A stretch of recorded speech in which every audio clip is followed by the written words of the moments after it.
बुद्ध कहते हैं कि जीवन में सफल होना है तो इन 5 बातों को दिमाग से निकाल दे। नंबर 1, मुझसे नहीं होगा। नंबर 2, लोग क्या कहेंगे। नंबर 3, मेरा मूड नहीं है। नंबर 4, मेरी किस्मत खराब है। नंबर 5, मेरे पास समय नहीं है। किसी भी बात पर सहजता से विश्वास मत करना, चाहे वो मेरे ही कहे हुए वचन ही क्यों ना हो, जब तक वो तुम्हारे विवेक और तुम्हारी व्यवहारिक बुद्धि से मेल ना खाएं।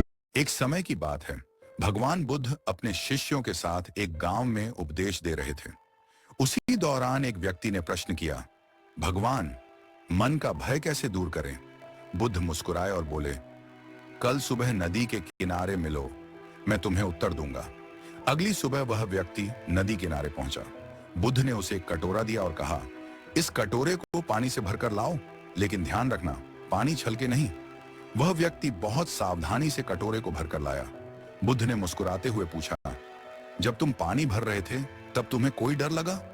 व्यक्ति ने उत्तर दिया, नहीं, मेरा पूरा ध्यान पानी को छलकने से बचाने में था, इसलिए मुझे किसी डर का अनुभव नहीं हुआ। बुद्ध ने समझाया, जिस प्रकार तुम्हारा ध्यान कटोरे में था और तुम्हें डर नहीं लगा, उसी प्रकार यदि तुम अपने मन को सकारात्मक विचारों, अच्छे कार्यों और ध्यान में लगाओगे तो भय स्वतः ही दूर हो जाएगा। एक समय की बात है, बुद्ध के पास एक युवा भिक्षु आया जो बहुत ही बेचैन और परेशान था। वह बार बार अपने साथियों के साथ झगड़ता था और हमेशा दूसरों की कमियों पर ध्यान देता था। उसने बुद्ध से कहा, भगवान, मैं बहुत परेशान हूं। मैं अकेले रहने से डरता हूं, लेकिन जब भी मैं दूसरों के साथ होता हूं तो झगड़े और विवाद बढ़ जाते हैं। मैं क्या करूं? बुद्ध ने युवा भिक्षु से कहा, जब हम दूसरों के साथ होते हैं तो हमारा मन अक्सर बाहरी चीजों में उलझ जाता है, लेकिन जब हम अकेले होते हैं तो हमें अपने भीतर झांकने का मौका मिलता है। हमें अपने मन को समझने का, उसे सुधारने का और सच्ची शांति तथा संतोष का अनुभव करने का अवसर मिलता है। युवा भिक्षु ने यह सुनकर अपनी बेचैनी को शांत किया और अकेले रहने की महत्ता को समझा। उसने अकेले बैठकर ध्यान किया और धीरे धीरे अपने मन की शांति को पाया। नमो बुद्धाय। एक स्त्री अपने क्रोध के कारण बहुत परेशान थी। लोग उससे बात करने में भी घबराते थे।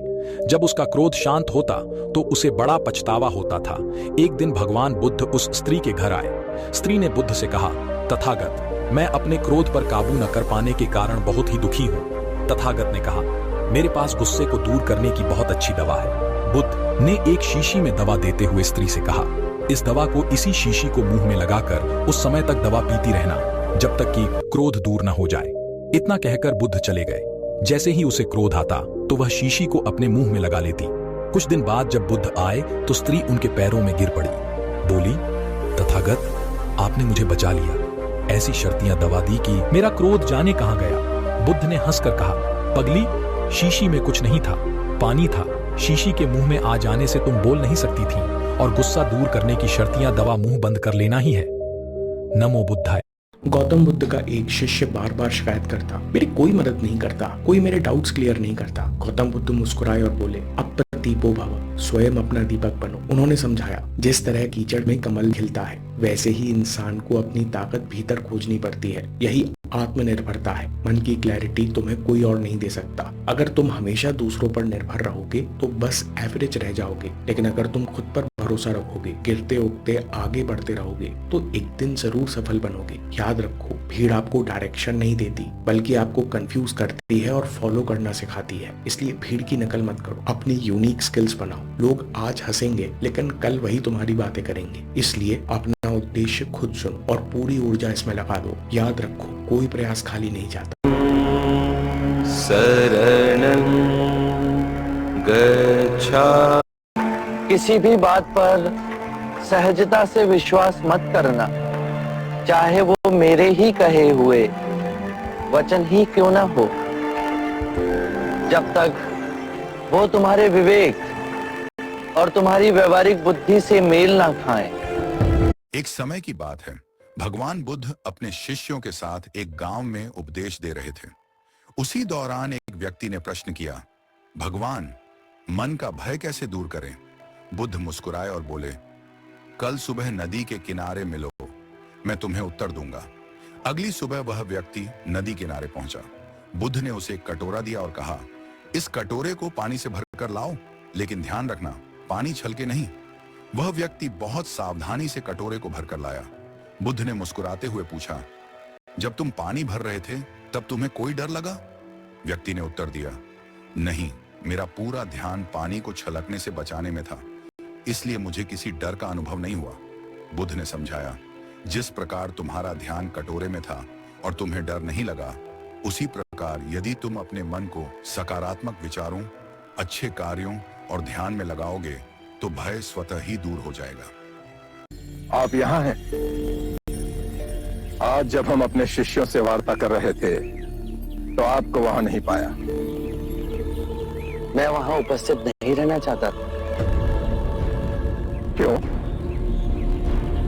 अपने शिष्यों को संबोधित कर रहे थे।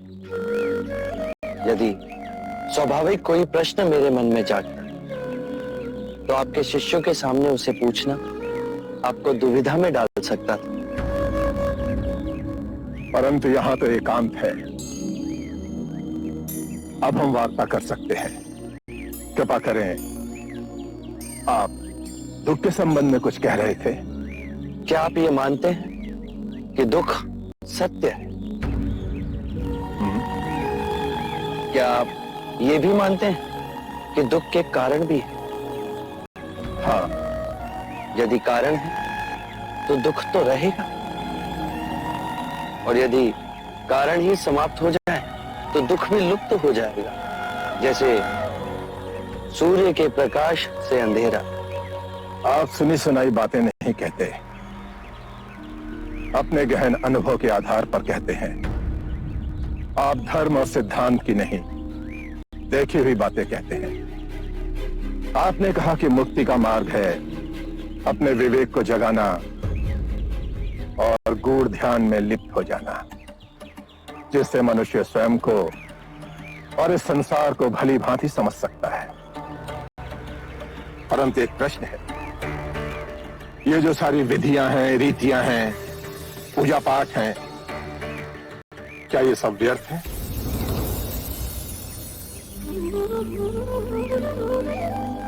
यदि कोई व्यक्ति इस नदी के दूसरे किनारे पर जाना चाहे तो वो क्या करे? यदि जल गहरा नहीं है तो वो चलकर जा सकता है, और यदि जल गहरा है तो वो नाव की सहायता से जा सकता है या स्वयं तैरकर जा सकता है। यदि वो चलना ना चाहे और ना ही तैरने को तैयार हो और ना ही नाव ले जाने को तैयार हो, और वो कहे कि मैं प्रार्थना करता हूं इस नदी का दूसरा किनारा स्वयं चलकर मेरे पास आ जाए, तब तो ऐसे व्यक्ति को मूर्ख कहेंगे, महामूर्ख। इसी प्रकार यदि व्यक्ति अज्ञान और भ्रांति को अपने विवेक से मिटाएगा नहीं तो परम आनंद और मुक्ति के दूसरे छोर पे कैसे पहुंच पाएगा? चाहे वो पूजा करे या अनुष्ठान या व्रत करे या किसी नीति पर चले, वो